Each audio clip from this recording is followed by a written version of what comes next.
Salut à tous, j'espère que vous allez super bien. Bienvenue dans cette nouvelle vidéo. Dans cette vidéo, on va lire une histoire. C'est l'histoire de Hansel et Gretel. J'espère que vous plaira. Hansel et Gretel, un bûcheron, sa femme et ses deux enfants, vivaient à l'orée d'une forêt. Le garçon s'appelait Hansel et la fille Gretel. La famille était très pauvre. Une année, la famine régna dans le pays. Et le bûcheron, durant une de ces nuits sans sommeil, où il ruminait des idées noires et remâchait ses soucis, dit à sa femme: Qu'allons-nous devenir? Comment nourrir nos pauvres enfants? Nous n'avons plus rien à manger. Eh bien, dit la femme, sais-tu ce que nous allons faire? Dès l'aube, nous conduirons les enfants au plus profond de la forêt. Nous leur allumerons un feu et leur donnerons à chacun un petit morceau de pain. Puis, nous irons à notre travail et les laisserons seuls. Ils ne retrouveront plus leur chemin, et nous en serons débarrassés. Non, femme, dit le bûcheron, je ne ferai pas cela. Comment pourrais-je me résoudre à laisser nos enfants tout seuls dans la forêt? Les bêtes sauvages ne tarderaient pas à les dévorer. Oh fou, rétorqua-t-elle, tu préfères donc que nous mourions de faim tous les quatre? Et n'eut de cesse qu'il accepta ce qu'elle proposait. Les deux petits, n'ayant pas pu s'endormir à cause de la faim qui les tenaillait, entendirent les paroles de leur mère. Gretel pleura beaucoup et dit à son frère: C'en est fait de nous. Ne t'en fais pas, dit Hansel, je trouverai un moyen de nous en tirer. Quand les parents furent endormis, il se leva, enfila ses habits et sortit de la maison. Hansel ramassa autant de cailloux qu'il put et les mit dans ses poches. Quand vint le jour, la femme réveilla les deux enfants. Debout paresseux, nous allons dans la forêt pour y chercher du bois. Elle leur donna un morceau de pain à chacun et dit: Voici pour le repas de midi. Ne mangez pas tout avant, car vous n'aurez rien d'autre. Comme les poches de Hansel étaient pleines de cailloux, Gretel mit le pain dans son tablier. Puis ils se mirent tous en route pour la forêt. Tout le long du chemin, Hansel, qui fermait la marche, jetait des cailloux blancs sur le chemin. Quand ils furent arrivés au milieu de la forêt, le père dit: Maintenant les enfants, ramassez du bois. Je vais allumer un feu pour que vous n'ayez pas froid.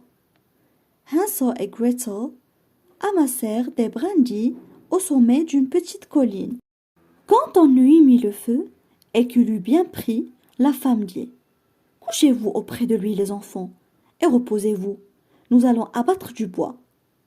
Quand nous aurons fini, nous reviendrons vous chercher. Les deux enfants s'endormirent. Quand ils se réveillèrent, il faisait nuit noire.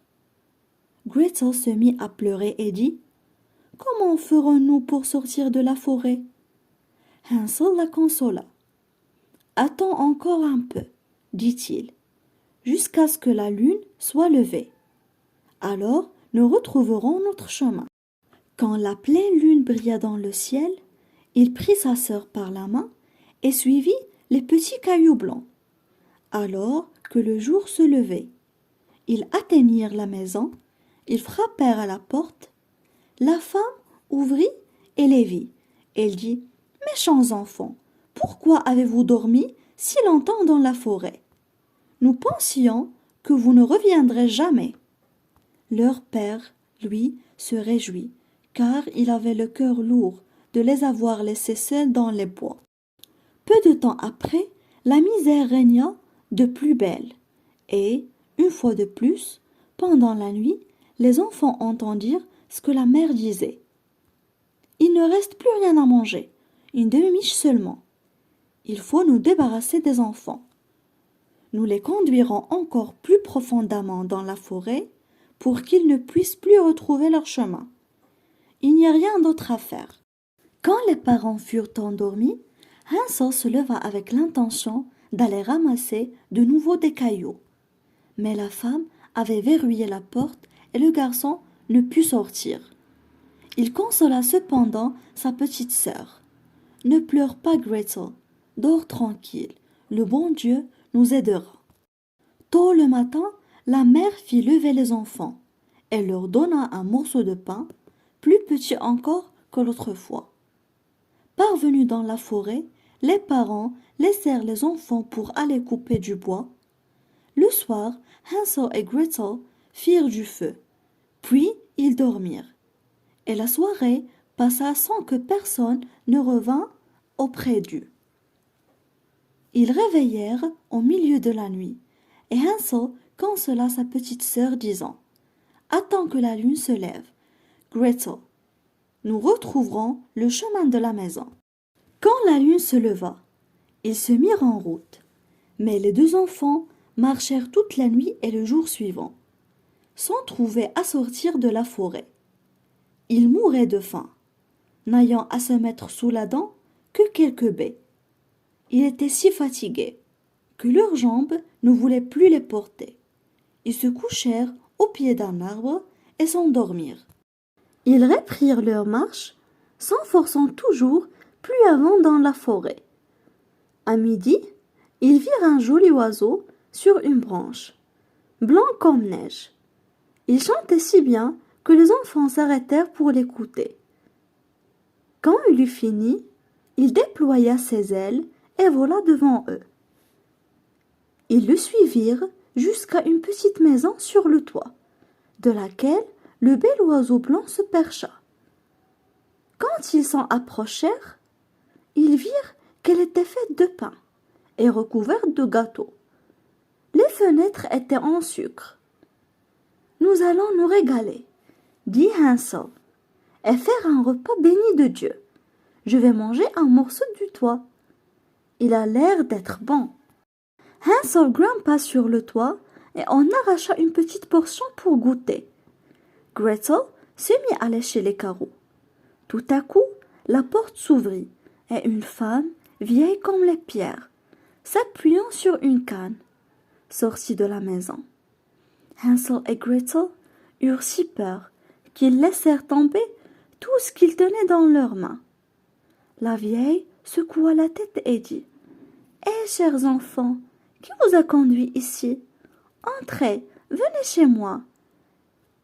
Il ne vous sera fait aucun mal. » Elle les prit tous deux par la main. Elle les fit entrer dans la maisonnette. Elle leur servit un bon repas, du lait et des beignets avec du sucre, des pommes et des noix. Elle prépara ensuite de petits lits. Hansel et Gretel s'y couchèrent. Ils se croyaient au paradis. Mais la gentillesse de la vieille femme n'était qu'apparente. En réalité, c'était une méchante sorcière qui n'avait construit la maison de pain que pour attirer les enfants. Quand elle en prenait un, elle le tuait, le faisait cuire et le mangeait. Pour elle, c'était alors jour de fête. À l'aube, avant que les enfants ne se fussent éveillés, elle se leva. Elle attrapa Hansel, le conduisit dans une petite étable et l'y enferma. Il eut beau crier, cela ne lui servit à rien. La sorcière s'approcha ensuite de Gretel, la secoua pour la réveiller et lui dit « Debout, paresseuse, va chercher de l'eau et prépare quelque chose de bon à manger pour ton frère. Il est enfermé à l'étable et il faut qu'il engraisse. Quand il sera à point, je le mangerai. » Gretel se mit à pleurer, mais cela ne lui servit à rien. Elle fut obligée de faire ce que lui demandait la sorcière. Tous les matins, la vieille se glissait jusqu'à l'étable et disait « Hansel, tends tes doigts, que je vois si tu es déjà assez gras. » Mais Hansel tendit un petit haut, et la sorcière, qui avait de mauvais yeux, ne s'en rendait pas compte. Elle croyait que c'était vraiment le doigt de Hansel, et s'étonnait qu'il n'engraissa point. Quand 4 semaines furent passées, et que l'enfant était toujours aussi maigre, elle perdit patience et décida de ne pas attendre plus longtemps. « Oh la Gretel !» cria-t-elle, « dépêche-toi d'apporter de l'eau. Que Hansel soit gras ou maigre, c'est demain que je le tuerai et le mangerai. » De bon matin, Gretel fut chargée de remplir la grande marmite d'eau et d'allumer le feu. « Nous allons d'abord faire la pâte, » dit la sorcière. « J'ai déjà fait chauffer le four et prépare ce qu'il faut. » Elle poussa la pauvre Gretel vers le four, d'où sortaient de grandes flammes. « Faufile-toi dedans, » ordonna-t-elle, « et vois s'il est assez chaud pour la cuisson. » Elle avait l'intention de fermer le four quand la petite y serait. Pour la faire rôtir, elle voulait la manger, elle aussi. Mais Gretel devina son intention et dit « Je ne sais comment faire. Comment entre-t-on dans ce four ?»« Petit oie, » dit la sorcière, « l'ouverture est assez grande. Vois, je pourrais y entrer moi-même. » Et elle y passa la tête. Alors Gretel la poussa vivement dans le four, claqua la porte et mit le verrou. Pendant que la sorcière brûlait, elle courut vers la petite étable et dit « Hansel, nous sommes libres. La vieille sorcière est morte. » N'ayant plus rien à craindre, ils pénétrèrent dans la maison de la vieille femme. Dans tous les coins, il y avait des caisses pleines de perles et de diamants. « C'est encore mieux que mes petits cailloux, » dit Hansel, en se remplissant les poches. Et Gretel fit de même.